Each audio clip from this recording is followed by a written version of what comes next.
अल्फाच्या आजच्या या कार्यक्रमात प्रेक्षक आपणा सर्वांचं मनपूर्वक स्वागत।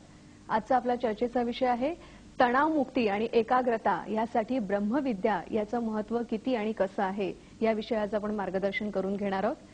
प्रेक्षक हो, आजच्या या धकाधकीच्या आणि स्पर्धेच्या आयुष्यामध्ये अनेक कारणांमुळे आपल्याला व्याधी आणि आजार लवकर उद्भवतात।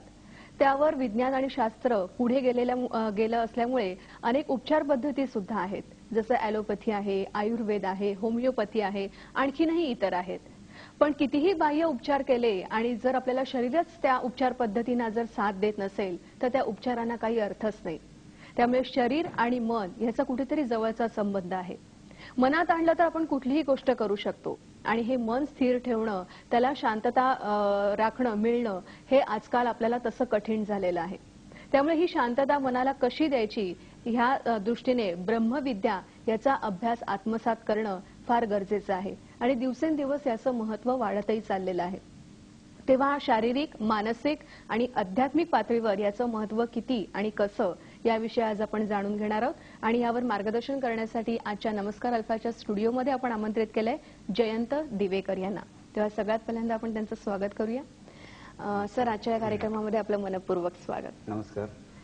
सरांची ओळख करून द्यायची म्हणजे 1983 साली त्यांनी गुरु ज्योतिर्मयानंद यांच्याकडून या ब्रह्मविद्येचं ज्ञान आत्मसात केलेलं आहे आणि त्याच्यानंतर गेली 15 वर्ष या ब्रह्मविद्येचं शिक्षण ते इतरांना देत आहेत, ते अभ्यास शिकवत आहेत आणि याशिवाय आदित्य बिर्ला ग्रुपमध्ये ते कार्यरतही आहेत।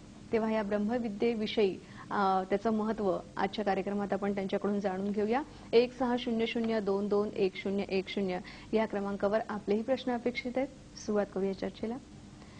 सर, ब्रह्मविद्या याची पार्श्वभूमी किंवा याचा इतिहास हा सगळ्यात पहिल्यांदा थोडासा आमच्या प्रेक्षकांना सांगा की ऐकताना हा थोडासा जड शब्द वाटतो, पण नेमकं सगळ्या व्याधींवर किंवा मानसिक शांततेवर हा कसा उपयुक्त आहे याविषयी थोडंसं सांगा की ब्रह्मविद्या म्हणजे नेमकं काय? ब्रह्मविद्या म्हणजे नेमकं काय हे समजून घेण्याची सुरुवात आपण त्या शब्दापासूनच करूया। ब्रह्मविद्या या शब्दामध्ये दोन शब्दांचा संधी आहे, ब्रह्म आणि विद्या। त्यातली विद्या आपल्याला माहित आहे, आपण बऱ्याच ठिकाणी हा शब्द वापरतो, पण ब्रह्म हा तसा अवघड शब्द आहे आणि तो सहसा आपल्या नेहमीच्या बोलण्यामध्ये किंवा वाचण्यामध्ये येत नाही। तर हा शब्द आध्यात्मिक वाङ्मयामध्ये आपल्याला सापडतो आणि ज्याला आपण सर्वसाधारणतः परमेश्वर म्हणतो, देव म्हणतो, ईश्वर म्हणतो, त्याला आध्यात्मिक वाङ्मयामध्ये ब्रह्म ही संज्ञा दिलेली आहे। आणि त्यामुळे ब्रह्मविद्या याचा साधा सरळ अर्थ जो आहे की परमेश्वराची विद्या किंवा ज्यामुळे परमेश्वराचं आपल्याला ज्ञान होऊ शकतं किंवा ज्यामुळे आत्मज्ञान होऊ शकतं, ती ही विद्या आहे। तर आता प्रश्न असा उद्भवतो की ह्याची रोजच्या जीवनामध्ये काय उपयोग आहे? कारण सर्वसाधारणतः आपण परमेश्वराकडे केव्हा वळतो की आपल्याला काही अडचण असेल किंवा काही हवंसं वाटत असेल तेव्हाच आपण वळतो आणि आपल्याला गरज याची वाटते की माझं रोजचं जीवन कसं सुधारेल त्याची आपल्याला काळजी वाटते, त्याच्यामध्ये आपल्याला रस असतो। तर ह्या ब्रह्मविद्येचा म्हणजे परमेश्वराच्या ह्या विद्येचा किंवा आत्मज्ञानाच्या विद्येचा आपल्या दैनंदिन जीवनात काय उपयोग होऊ शकतो ते मी तुम्हाला थोडक्यामध्ये सांगायचा प्रयत्न करतो। की आत्मज्ञान याचा अर्थ स्वतःबद्दलचं अधिक ज्ञान मिळवणं। अच्छा। तर स्वतःबद्दलचं अधिक ज्ञान मिळवल्यामुळे आपण अधिक चांगल्या प्रकारे जगू शकतो आणि असा आपल्याला त्याचा दैनंदिन जीवनामध्ये फायदा होतो। तर आता स्वतःबद्दलचं बोलायचं झालं तर आपल्या व्यक्तिमत्वाच्या किंवा मानवी व्यक्तिमत्वाच्या आपण 3 अंगांमध्ये त्याचा विचार करू शकतो। अच्छा। आता ही तिन्ही अंग एकमेकाशी इतकी जोडलेली आहेत की आपण ती वेगळी काढू शकत नाही। बरोबर। पण तरी आपल्याला स्पष्ट आणि नीट विचार करता यावा म्हणून आपण या 3 अंगांमध्ये त्याचा विभागणी करूया की शारीरिक पातळी, मानसिक पातळी आणि आध्यात्मिक पातळी। तर आता यातल्या 2 पातळ्या आपल्याला माहित आहेत की शरीर आपल्याला जाणवतं, मनही आपल्याला जाणवतं, पण आध्यात्मिक पातळी काय हे मात्र बऱ्याच जणांना गौड बंगाल वाटेल किंवा हे काहीतरी गूढ आहे असं वाटेल आणि ती आपल्याशी काही संबंधित नाही अशी वाटण्याची शक्यता आहे। तर आध्यात्मिक पातळी ह्याला आपण असं म्हणू शकतो की आपल्यामध्ये जो जीव आहे किंवा आपल्यामध्ये जी जिवंत वस्तू आहे त्याची पातळी। अच्छा।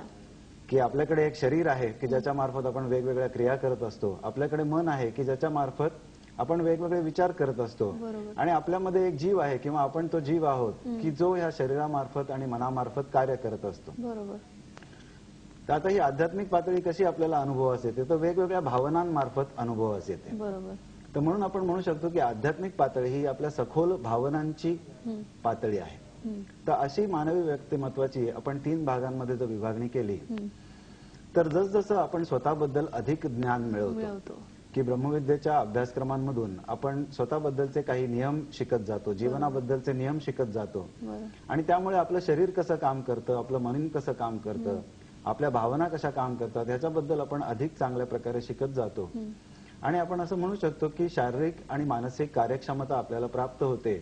आध्यात्मिक पातळीवरती भावनांमध्ये सुद्धा सुसंगतता आणि व्यवस्था निर्माण होते. बरोबर. म्हणजे कुठल्याही वैद्याकडे किंवा डॉक्टरकडे जसं आपण जातो की आपल्याला नेमकं काय होतंय हे त्यांनी सांगावं, तसं न करता आपणच आपलं शोधून काढणं, चिंतन आणि मनन याच्या अनुषंगाने यातून थोडासा हा एक मार्ग पण आहेच या ब्रह्मविद्येच्या संदर्भात. तर सर याच्याविषयी आणखीनही सविस्तर बोलूया. याचं अभ्यासाचं स्वरूप नेमकं कसं असतं, कालावधी किती असतो हे आपल्या चर्चेतून आपल्या प्रेक्षकांपर्यंत आपण पोहोचूयाच. प्रेक्षकांकडून एक प्रश्न येतोय तो घेऊया. हो, घ्या ना. नमस्कार. नमस्कार किशोर. नमस्कार. नमस्कार. प्रश्न विचारा.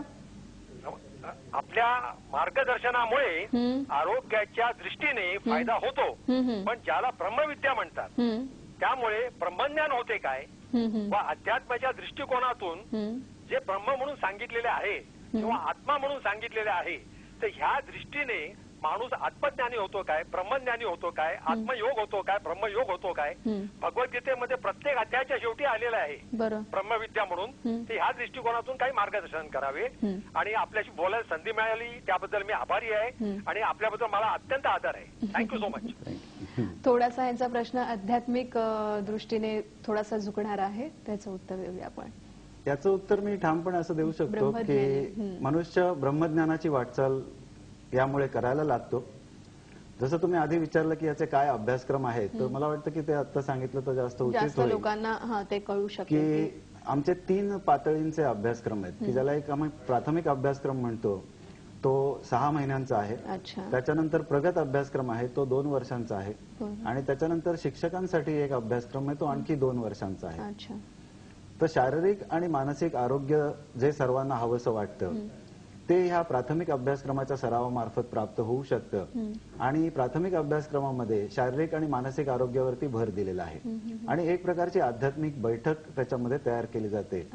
आणि ज्यांना आत्मज्ञानामध्ये किंवा त्या बाजूला जाण्याचा रस आहे, ब्रह्मज्ञानाच्या दिशेने जाण्याचा रस आहे, त्यांनी पुढे जे प्रगत आणि आमचा प्रदीपक जो शिक्षकांचा अभ्यासक्रम आहे तो त्यांनी केला पाहिजे आणि त्या अभ्यासक्रमाच्या सरावामार्फत निश्चितच त्या दिशेने माणसाची प्रगती होऊ शकते, असा आमच्या अनेक विद्यार्थ्यांचा अनुभव आहे. बरोबर. म्हणजे त्यांनी जे ब्रह्मज्ञानी असं जे म्हटलं आहे तर ते खऱ्या अर्थाने तसं अनुभवातूनच होणार, पण खरोखर अभ्यासक्रम त्याचा जवळजवळ 5 वर्षाचा झाला की 5 वर्षाचं हे ध्यानधारणा जी आहे ती केल्यानंतरच खऱ्या अर्थाने तसा होऊ शकतो, प्रयत्न केला तर.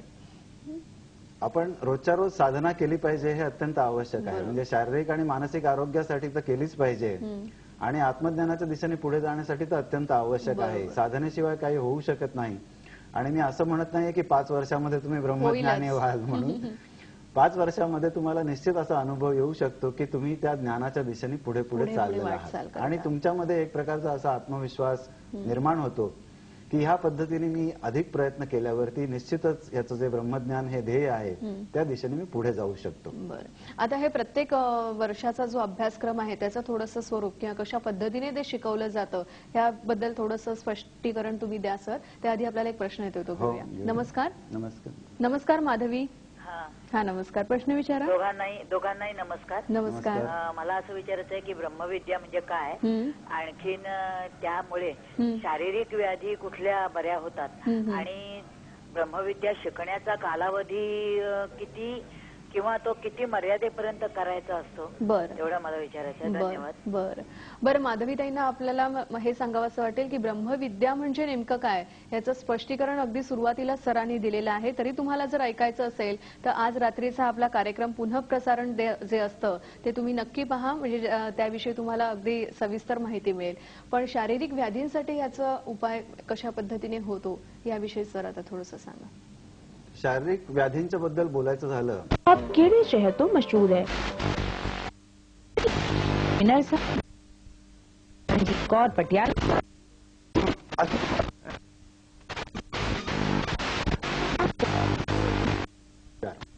परंतु ब्रह्मविद्या हे उपचाराचं शास्त्र नसून आरोग्य निर्माण करण्याचं शास्त्र आहे. अच्छा. तरी आम्ही जे शिकवतो ते सर्वांसाठी एकच राहतं. बरोबर. म्हणजे कोणी म्हणलं की मला सर्दी आहे, मला काहीतरी वेगळं शिकवा, कोणी म्हणलं मला पाठदुखी आहे, मला काहीतरी वेगळं शिकवा, तर असं काही नाहीये. तुम्हाला आजार असो किंवा नसो, आम्ही जे शिकवतो तो अभ्यासक्रम जो आहे तो सर्वांच्यासाठी एकच राहतो. परंतु याचं सौंदर्य म्हणा किंवा जादू म्हणा अशी आहे की तुम्ही एकाच प्रकारची साधना करून तुम्हाला जसं आवश्यक असेल त्याप्रमाणे याच्यामधून लाभ होत जातो. बरोबर. तर हे लक्षात यायला बऱ्याच जणांना खूप अवघड जातं, कारण असं आपण कधी पाहिलेलं नाही. नक्कीच. आपण नेहमी हेच विचार करतो की मला हा आजार आहे, माझ्यासाठी काहीतरी विशिष्ट शिकवलं पाहिजे. बरोबर. त्यातल्या त्यात आपण शॉर्टकट शोधतो की लवकरात लवकर आपल्याला कसं बरं वाटेल काय केल्याने. तर असं नाही. तर त्यामुळे हे आपण लक्षात घेतलं पाहिजे की ब्रह्मविद्या ही एक साधनेची पद्धत आहे की जिच्यामुळे आपल्या शरीराच्या ठिकाणी व्यवस्था किंवा आरोग्य निर्माण केलं जातं. आणि जसजसं आपण व्यवस्था शरीरामध्ये निर्माण करतो, आरोग्य निर्माण होतं, तसतसं जे काही अव्यवस्था असेल ती आपोआप नाहीशी होते. आणि त्यामुळे आमच्या अभ्यासक्रमामध्ये जे वेगवेगळे लोक येतात तर अनेक प्रकारच्या विविध व्याधींवरती याचा उपाय झालेला आहे. की श्वसनाच्या ज्या काही व्याधी असतील, म्हणजे नेहमीची सर्दी, खोकला किंवा क्रॉनिक ब्रॉन्कायटिस, आस्थमा, उच्च रक्तदाब, मधुमेह, पाठदुखी, मानदुखी, तर अशा सगळ्या म्हणजे आजारांवरती याचा उपयोग होतो. आणि माझं स्वतःचं वैयक्तिक मत असं आहे, ठाम मत, की कुठल्याही आजारावरती याचा निश्चित उपयोग झाला पाहिजे, कारण ही व्यवस्था निर्माण करणारं शास्त्र आणि पद्धत आहे. अच्छा. आणखी एक प्रश्न घेऊया. नमस्कार. हॅलो. नमस्कार हिमांशू. हा नमस्कार. विचारा. हॅलो. हा विचारा प्रश्न. आपण ब्रह्मविद्या शिकत असताना आपण सतत सराव करायला पाहिजे का? बर. शिकत असताना सराव किती गरजेचा आहे, म्हणजे रोज किती वेळ, किती कालावधी साधना करणं, आपण स्वतःला वेळ देणं गरजेचं आहे घरी. म्हणजे शिकणं वेगळं आणि शिवाय स्वतःला किती वेळ द्यायला हवा. ब्रह्मविद्येचा सराव रोज केला पाहिजे. जर सराव केला नाही तर आपल्याला त्याचा काही लाभ होऊ शकत नाही. म्हणजे आपल्याला नुसतं जर त्याची माहिती असेल, आपण जरी कोर्स केला असेल आणि सराव सोडून दिला तर त्याचा आपल्याला काही फायदा होणार नाही. बरोबर. कारण ब्रह्मविद्येच्या शास्त्रामध्ये आपण आध्यात्मिक श्वसन प्रकार आणि ध्यानाच्या पद्धती आणि जीवनाचे नियम ह्या 3 गोष्टी आपण शिकत जातो. म्हणजे असे हे तिन्ही एकत्र गुंफलेली ही पद्धत किंवा शास्त्र आहे. तर श्वसन प्रकारांच्या सरावामार्फत शरीर आतून शुद्ध व्हायला लागतं, ध्यानाच्या सरावामार्फत मन आतून शुद्ध व्हायला लागतं आणि त्यामुळे ते दोन्ही अधिक कार्यक्षम होतात. जीवनाचे नियम शिकल्यामुळे आपली जीवनाबद्दलचा दृष्टिकोन, जीवनाबद्दलची धारणा बदलत जाते आणि त्यामुळे दैनंदिन जीवनामध्ये जे काही प्रसंग आपल्या समोर येतात त्यांना आपण अधिक चांगल्या प्रकारे, अधिक आत्मविश्वासाने, खंबीरपणे तोंड देऊ शकतो, त्याच्यामधून मार्ग काढू शकतो. तर अशी ही पद्धत आहे. बरं. पण किती आता 6 महिन्याचं म्हणा किंवा 2 वर्षाचा अभ्यासक्रम झाल्यानंतर दिवसातला किती वेळ ह्या ध्यानधारणेसाठी द्यायला हवा असं तुमचं मत आहे? आता जो प्राथमिक अभ्यासक्रम मी म्हटला की जो सर्वांच्यासाठी उपयुक्त आहे, त्याच्यामध्ये आम्ही असं सुचवतो की कमीत कमी 20 मिनिटं श्वसन प्रकारासाठी दिली पाहिजेत आणि कमीत कमी 20 मिनिटं ध्यानाच्या सरावासाठी दिली पाहिजेत. तर असं रोज 40 मिनिटं आपण गुंतवणूक केली पाहिजे. म्हणजे यशस्वी आणि सुखी जीवनासाठी गुंतवणूक आहे. 40 मिनिटं आपण दिली पाहिजेत. आणि एकदा तुम्हाला त्याच्यामधून होणारा फायदा दिसायला लागला की आपल्याला याच्यामुळे चांगलं वाटतं म्हटलं की मग वेळ काढायला आपल्याला अडचण वाटत नाही. बरोबर. आता या 2 ह्याच्यामध्ये ध्यानधारणा आणि श्वसनाचे प्रकार जे तुम्ही म्हणालात त्याबद्दल श्वसन याचं महत्व जे आहे त्याचं महत्व आपण पुढच्या टप्प्यात प्रेक्षकांपर्यंत पोहोचूया. प्रेक्षको, आपली ही चर्चा आपण अशीच पुढे चालू ठेवणार आहोत. 1600221010 या क्रमांकावर आपलेही प्रश्नाचं महत्व किती आणि कसं या विषयाचं आपण मार्गदर्शन करून घेतोय आणि हे मार्गदर्शन करून देण्यासाठी आज आपण आमंत्रित केलंय जयंत दिवेकर यांना. सर, आपल्याला एक प्रश्न येतोय, तो आधी घेऊया. नमस्कार ज्योतिताई. नमस्कार. प्रश्न विचारा. ब्रह्मविद्याचा क्लास कुठे घेऊ शकतो? अच्छा. कोर्स किती वर्षाचा आहे आणि फी किती आहे? बरं. आणि ती वयाच्या किती वर्षापर्यंत करू शकतो? बरं बरं. माझा मुलगा आणि 12 वर्षाचा आहे, त्याला 7 वर्ष झालं मायग्रेन, डोकेदुखीचा त्रास आहे. तोही तो कोर्स केल्यामुळे बरा होईल का? बरोबर. विचारायचं. नक्की नक्की. साधारण हे ब्रह्मविद्येचा अभ्यास जर करायचा असेल तर कुठे संपर्क साधायचा आणि असे कुठली कुठली केंद्र आहेत का, याविषयी थोडीशी माहिती द्या सर. आम्ही मुंबईमध्ये बऱ्याच केंद्रांमध्ये ब्रह्मविद्येचे वर्ग चालवतो. लहान मुलांसाठी आमचा खास बालवर्ग म्हणून आहे की जो 7 आठवड्यांचा असतो. अच्छा. आणि याच्यामुळे मुलांना सुद्धा खूप फायदा होतो. त्यांची अभ्यासातली एकाग्रता वाढते, आकलन शक्तीमध्ये फरक दिसून येतो. आणि असे जे काही आजार असतील, कारण हल्ली मुलांना सुद्धा श्वसनाचे विकार बरेच असतात किंवा डोकेदुखी सारखे, हे कमी होतात. आत्मविश्वास मुलांचा वाढतो. तर मुलांच्या मध्ये सुद्धा याचा खूप चांगला परिणाम आम्हाला दिसून आलेला आहे, मुलांनी स्वतः सांगितलेलं आहे. सर, तुम्ही विद्यार्थी दशेतच म्हणालात, तर साधारण वयाच्या कितव्या वर्षीपासून आपण हे शिकू शकतो याविषयी सुद्धा थोडंसं सांगा. वयाच्या 10व्या वर्षीपासून आमचा हा बालवर्ग आहे आणि त्याचे सुद्धा वर्ग आम्ही मुंबईत वेगवेगळ्या ठिकाणी घेतो. तर आमच्या ऑफिसमध्ये संपर्क साधला तर त्यांचा जवळचा वर्ग कुठे आहे तिथे त्याची निश्चित त्यांना माहिती मिळू शकेल. बरोबर. आणि तशीच फीची माहिती वगैरे सुद्धा तिथे आमच्या ऑफिसमध्ये सर्व काही मिळेल. बरोबर. म्हणजे केंद्रानुसार पुन्हा फी बदलत जाते की असं काही नाहीये? आमची फी जी आहे ती फिक्स्ड आहे, सगळीकडे बदलत नाही. लहान मुलांचा जो बालवर्ग आहे त्याची आम्ही 200 रुपये देणगी घेतो. आणि जो प्राथमिक अभ्यासक्रम मी आधी तुम्हाला सांगितला 6 महिन्याचा, त्याच्यासाठी आम्ही 600 रुपये देणगी घेतो. बर. म्हणजे विद्यार्थी दशेमध्ये सुद्धा हे खूपच फायद्याचं आहे, ह्या पद्धतीने मुलांचं स्मरणशक्ती आणि एकाग्रता वाढवण्याच्या दृष्टीने. बरोबर. आम्ही सध्या लहान मुलांच्या ह्या वर्गावरती अधिक भर द्यायला सुरुवात केलेली आहे. कारण जर मुलांनी लहानपणापासूनच या साधनेचा थोडाफार अवलंब केला तर पुढे जाऊन त्यांना आजारी पडायची वेळ येणार नाही. नक्कीच नक्कीच. म्हणजे इथूनच ती सुरुवात आहे व्याधी आणि आजार टाळण्यासाठी. बरोबर.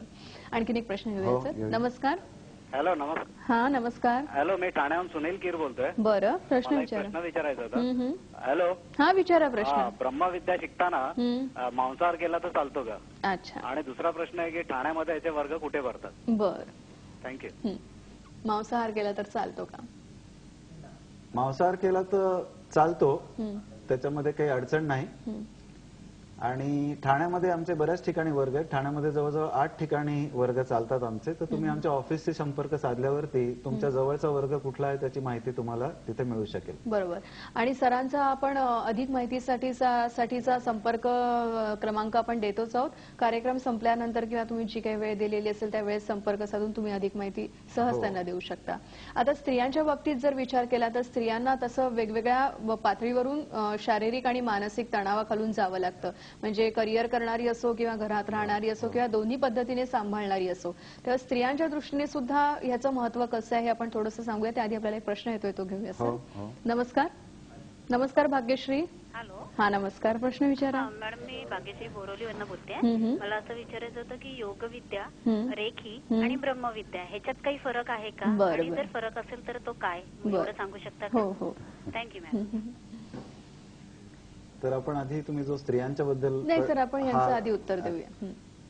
रेकी आणि ह्याच्यामध्ये काही फरक आहे का, की तिथे सुद्धा ध्यानधारणेला तसं महत्व दिलेलं आहे? रेकीबद्दल मी सांगू शकत नाही, कारण रेकी मी स्वतः केलेलं नाही आणि त्यामुळे फरक किंवा त्याच्याबद्दल तुलना करणं हे माझ्या दृष्टिकोनातून बरोबर होणार नाही. प्रत्येकाचं परत एक शास्त्र, त्याच्यामध्ये थोडा फरक आहे. जोपर्यंत तुम्ही स्वतः करून बघत नाही तोपर्यंत फक्त बौद्धिक पातळीवरती ह्या गोष्टींची तुलना करणं हे इतकं बरोबर नाही.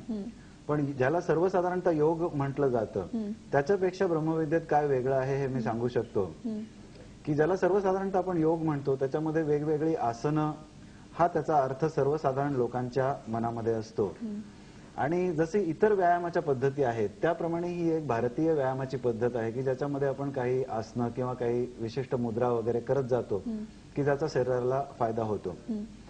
तर ब्रह्मविद्या ह्याच्यापेक्षा खूप जास्त आहे की ब्रह्मविद्येमध्ये श्वसन प्रकार, ध्यानाचे प्रकार आणि जीवनाचे नियम अशी एकत्र गुंफलेली पद्धत आहे. हा त्याच्यामधला फरक आहे. ही फक्त व्यायामाची पद्धत नाहीये. बरोबर. त्यातला श्वसन हा प्रकार तसा अतिशय महत्वाचा आहे. तर त्या अनुषंगाने आपलं मगाशीही राहिलं होतं थोडंसं या श्वसनाबद्दल अधिक महत्व ह्याचं काय आहे सांगण्याच्या दृष्टीने, ते थोडंसं सांगूया आपण. श्वसनाचं महत्व काय सांगायचं, श्वसनामुळेच आपण आहोत.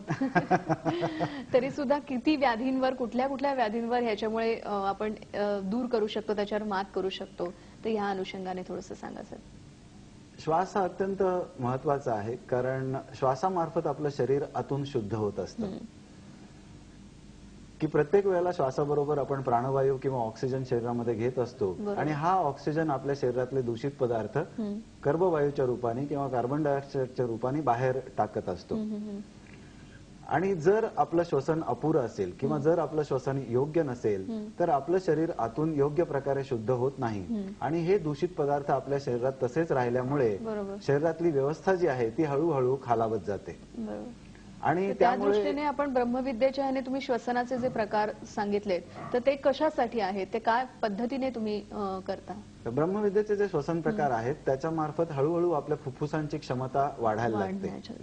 कारण सर्वसाधारणतः असं आढळून येतं की मनुष्य जसा जसा मोठा होतो, जसजसा तो प्रौढ होतो, तसं त्याच्या फुफ्फुसांची क्षमता कमी वापरामुळे आणि गैरवापरामुळे, म्हणजे हा नैसर्गिक नियम नाहीये, पण कमी वापरामुळे आणि गैरवापरामुळे हळूहळू त्याच्या फुफ्फुसांची क्षमता कमी होत जाते आणि फुफ्फुसांची क्षमता कमी झाल्यामुळे त्याचं शरीर आतून शुद्ध होत नाही आणि त्यामुळे नाना प्रकारच्या आजारांना आमंत्रण मिळत जातं. तर ब्रह्मविद्येच्या श्वसन प्रकारांच्या सरावामुळे हळूहळू फुफ्फुसांची क्षमता वाढायला लागते, सगळ्यात महत्वाचं. आणि त्यामुळे माणसाला लगेच 2-3 महिन्यामध्ये तुम्हाला जाणवतं की तुमचा स्टॅमिना वाढलेला आहे. बरेच लोक असे येतात की ते म्हणतात 2 जिने चढल्यावरती आम्हाला धापा टाकायची वेळ यायची, पण आता 3-4 जिने आम्ही आरामात चढून जातो. तर ही फुफ्फुसांची क्षमता वाढली की आतून शुद्धिक्रिया सुरू होते. हा याचा पहिला महत्वाचा फायदा आहे. सर आपल्याला एक प्रश्न येतोय, तो घेऊया. नमस्कार. नमस्कार साटम साहेब. हॅलो. हा नमस्कार. हा मी मिसेस साटम बोलते. अच्छा अच्छा नमस्कार. मी हा प्राथमिक कोर्स पूर्ण केलेला आहे बोरिवलीहून. तर मला खूप ह्याच्यामध्ये फरक पडला माझ्या तब्येतीत वगैरे, आणि मी रिटायरमेंट नंतर माझं जे कंटाळवाणं आयुष्य होतं ते मला अगदी मी आनंदात घालवते. माझं मी रोज सराव करते, याचा अर्धा तास तरी कमीत कमी करते. थँक्स तुम्हाला दोघांना. नमस्कार. अच्छा, म्हणजे फक्त प्रश्न नाही पण ह्याचा एक अनुभव सुद्धा आपल्या प्रेक्षकांपर्यंत, इतर प्रेक्षकांपर्यंत एका प्रेक्षकानेच पोहोचवला, हे खूप बरं झालं एका अर्थी. बरं, आता स्त्रियांसाठी सर मगाशी मी जे विचारलं तर स्त्रियांसाठी काही खास ह्याचा फायदा होतो का? जसं मी आधी सांगितलं की पद्धत तीच आहे, तर स्त्रियांच्या ज्या काही समस्या असतील त्या सर्व समस्यांवरती फायदा होतो. की जसं यांनी सांगितलं की आता रिटायरमेंट नंतर एक पोकळी येते किंवा बऱ्याच जणांनी VRS घेतलेली असते किंवा काहींची मुलं अमेरिकेला गेलेली असतात. हल्ली बरेच कुटुंब असे दिसतात की नवरा बायको एकटेच आहेत आणि त्यामुळे जीवनामध्ये एक प्रकारची आपण कशासाठी जगतोय किंवा अशा प्रकारचे नकारात्मक विचार मनामध्ये यायला लागतात, मला कोणी विचारत नाहीये. तर अशा सर्व गोष्टींवरती याचा छान उपयोग होतो. एक प्रकारचा आत्मविश्वास मनामध्ये जागृत होतो. मानवी जीवनाचं ध्येय काय आहे हे आपल्या लक्षात यायला लागतं आणि नक्कीच अधिक आनंदी जीवन, अधिक आरोग्य संपन्न जीवन स्त्रिया सुद्धा याच्यामुळे उपभोगू शकतात. बरं, आता एखादी व्यक्ती जेव्हा, आता तुम्ही केंद्रांची आपण माहिती देतच आहोत अधिक माहिती संपर्कासाठी, पण जेव्हा आपण कुठल्याही व्यक्ती जर अनुभवी असेल तर कशा पद्धतीचा ती व्यक्ती असली पाहिजे की जेणेकरून आपण त्यांच्याकडे शिकतो, तर या संदर्भात थोडंसं सुद्धा मार्गदर्शन करा सर, की ज्यांच्याकडे आपण शिकायला जातो ते प्रॉपर केंद्र असलं पाहिजे का कुठलीही घरगुती एखादी व्यक्ती असेल आणि ती जर म्हणाली की ये मी शिकवतो, तर हे किती योग्य अयोग्य ह्या संदर्भात? कोणीही हे शिकवू शकत नाही, कारण जसं मी आधी सांगितलं की 5 वर्षाचे अभ्यासक्रम आहेत आणि 5 वर्षाचे अभ्यासक्रम केल्यानंतर जर ती व्यक्ती शिकवण्यासाठी योग्य आहे असं आम्हाला वाटलं संस्थेला, तर आम्ही त्यांना शिकवण्याची अनुमती देतो आणि मग ब्रह्मविद्या साधक संघ ह्या आमच्या संस्थेचं अधिकृत केंद्र तिथे असतं. तर अशा अधिकृत व्यक्तीकडून सर्वांनी शिकावं. जर कोणी शिकवतं असं म्हणलं तर त्याच्याकडून शिकू नये, कारण हे गहन शास्त्र आहे आणि अर्धवट ज्ञान हे नेहमी घातक असतं. बरोबर. तर त्यामुळे, आणि आमची फी अत्यंत आम्ही कमी ठेवलेली आहे, कोणीही हे अतिशय सुलभतेने करू शकतो. कारण आमच्या संस्थेचं एक वैशिष्ट्य असं आहे की सर्व आम्ही काम करणारे याच्यामध्ये ऑनररी किंवा स्वयंसेवक आहे, याच्यामधून कोणीही पैसे घेत नाही. हे नाहीये. आणखीन आपण एक प्रश्न घेऊया सर. नमस्कार. नमस्कार उषा. प्रश्न विचारा. खूपच फायदा होतो त्याबद्दल सांगायचे. धन्यवाद. अच्छा अच्छा, ह्यांचा सुद्धा एक अनुभवच आहे की त्यांनाही खूप ह्याचे फायदे झालेले आहेत. बरं सर, आता सांगा की काही जण एक कुठलंही आयुर्वेद म्हणा किंवा योगाभ्यास जेव्हा शिकतात तेव्हा एक त्याच्याच वर विश्वास ठेवून चालतात, मग बाकीचे उपचार पद्धती यांना थोडंसं त्याला डावललं जातं. तर ह्या पद्धतीमध्ये शारीरिक जर एखादा आजार किंवा व्याधी खूपच महत्वाची आणि गहन असेल तर अशा वेळेला तुम्ही काय सल्ला द्याल की त्याही उपचार पद्धती तितक्याच पूरक आहेत, तर ह्या पद्धतीने थोडंसं मार्गदर्शन करा, फक्त ह्याच्यावरच विश्वास ठेवा? कधी कधी हे गैरसमज असतात अनेक व्यक्तींमध्ये. जेव्हा आपण आता ब्रह्मविद्या करायला सुरुवात करतो तेव्हा तर आपण विश्वास ठेवून हे केलं पाहिजे, परंतु त्याच वेळेला जर तुम्ही काही औषधं घेत असाल तर ती चालू ठेवली पाहिजे. आम्ही असं सांगत नाही कधी की तुम्ही औषधं बंद करा, कारण औषध हा आमचा प्रांत नाहीये, तो डॉक्टरचा प्रांत आहे. त्यामुळे जेव्हा डॉक्टर तुम्हाला सांगतील की आता तुमची तब्येत चांगली झाली, आता औषधं बंद करायला हरकत नाही, तेव्हा तुम्ही औषधं बंद करा. आणि ब्रह्मविद्येच्या साधनेबरोबर तुम्हाला जे काही कुठलं इतर उपचार करायचे असतील ते तुम्ही अवश्य करू शकता. म्हणजे असं काही आम्ही म्हणत नाही की आमचं करायचं असेल तर बाकी सगळं सोडून इथे या, तर हे काही बरोबर नाही. दोन्ही गोष्टींचा फायदा म्हणजे साधकाला किंवा माणसाला होऊ शकतो. बरोबर. आणि आपण दोन्ही गोष्टींचा फायदा घेतला पाहिजे. आणि हे अभ्यासामध्ये आहाराचं सुद्धा महत्व काही वेगळ्या पद्धतीने असतं का? तर अभ्यासामध्ये तो सुद्धा एक आहे का भाग? आहार महत्वाचा आहे. आणि आता सध्या आहारावरती बरीच चर्चा सगळीकडे आपल्याला दिसून येते. आणि त्याप्रमाणे आपल्याला जो सोयीस्कर वाटेल तो आपण आहार घेतला पाहिजे. जसं मगाशी तुम्ही एका प्रेक्षकाने विचारला मांसाहार चालतो का, तर तुम्ही म्हणाल की मांसाहारही चालतो, असं काही बंधन नाहीये की फक्त शाकाहारी व्यक्तीनेच विद्याभ्यास करायला हवा, ब्रह्मविद्या घ्यायला हवी, असं बंधन नाहीये. आणि पण आपल्याला जो पोषक आहे असा आहार आपण घेतला पाहिजे. कारण त्यामुळे मग आपण जी साधना करतो तिचा आपल्याला अधिक चांगला लाभ दिसून येतो. कारण हल्ली विशेषतः उपोषणापेक्षा कुपोषणाच्या केसेस फार दिसतात. बरोबर. सर, आपण कितीही आता माहिती आणि मार्गदर्शन करू तितकं कमीच आहे, पण शेवटी वेळेचं हे बंधन येतच.